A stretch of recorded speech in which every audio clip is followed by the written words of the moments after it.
Hello विद्यार्थी मित्रांनो.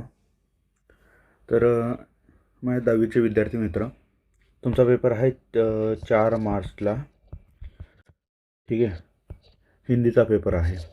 तर बघा, हिंदीचा पेपर काही एवढा कठीण नसतो.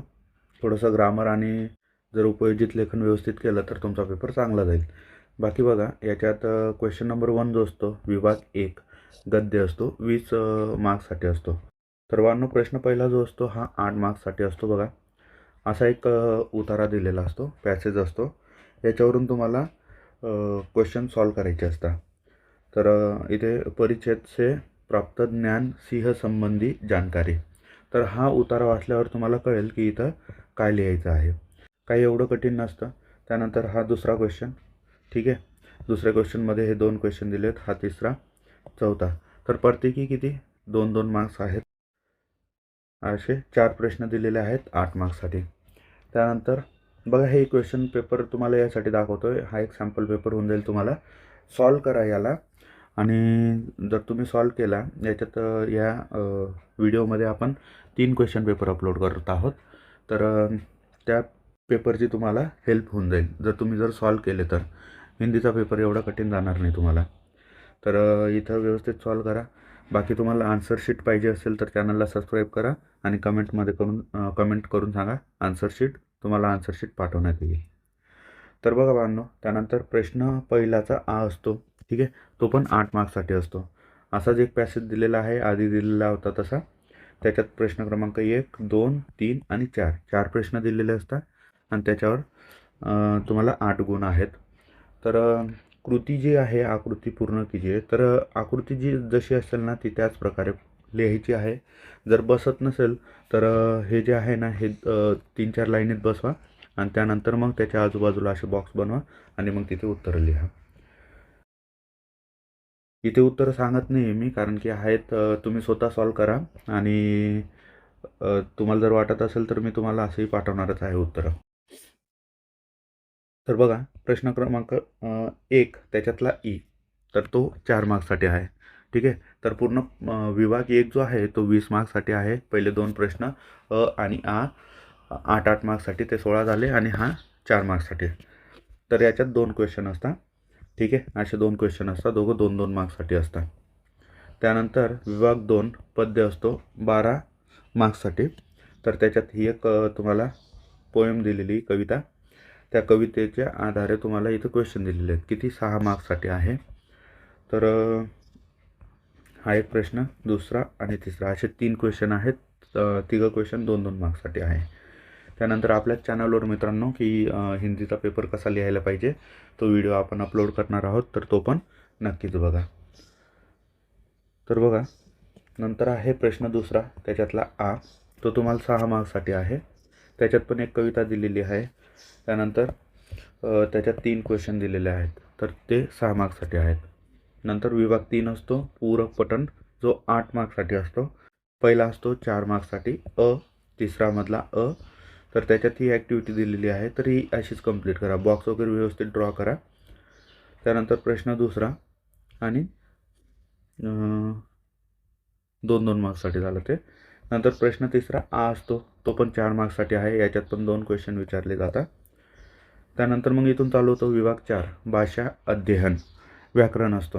ठीक आहे. 14 मार्क्ससाठी असतं, खूप महत्त्वाचं आहे. तर प्रश्न चौथा आहे व्याकरणचा, 14 मार्क्ससाठी. तर बघा, याच्यात भेद ओळखायचा आहे.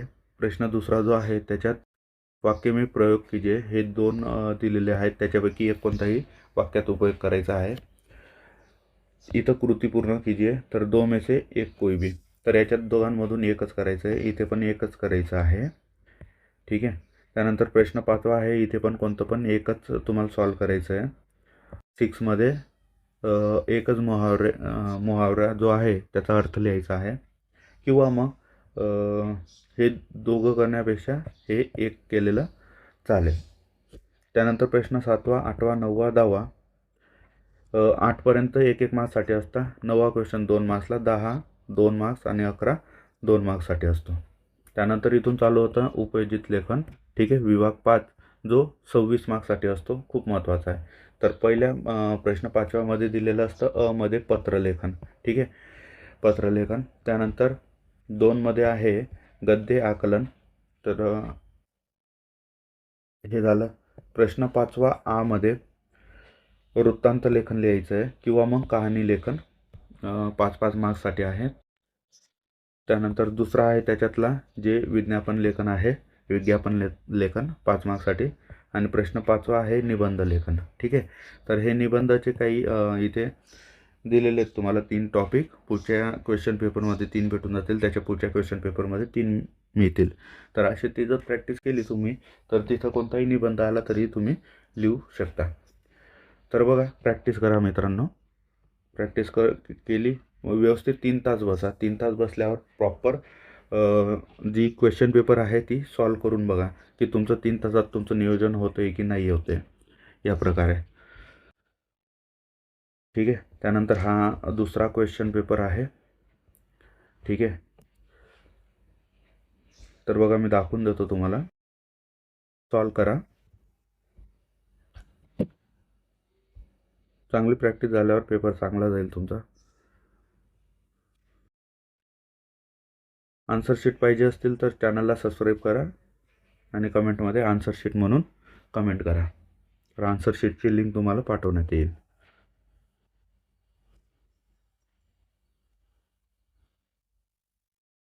क्वेश्चन पेपर सॉल्व केल्याने खूप हेल्प होईल तुम्हाला. क्वेश्चन पेपर सॉल्व करण्याचा प्रयत्न करा.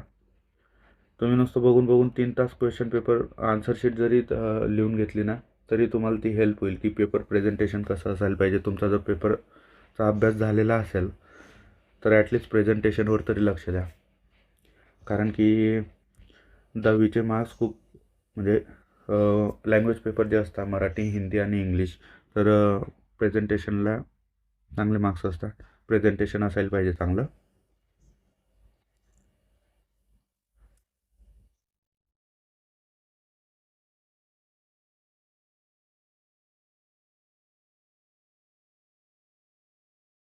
व्हिडिओ पॉज करून स्क्रीनशॉट घेऊ शकता तुम्ही किंवा मग व्हिडिओ पॉज करून सॉल्व करायचा प्रयत्न करा.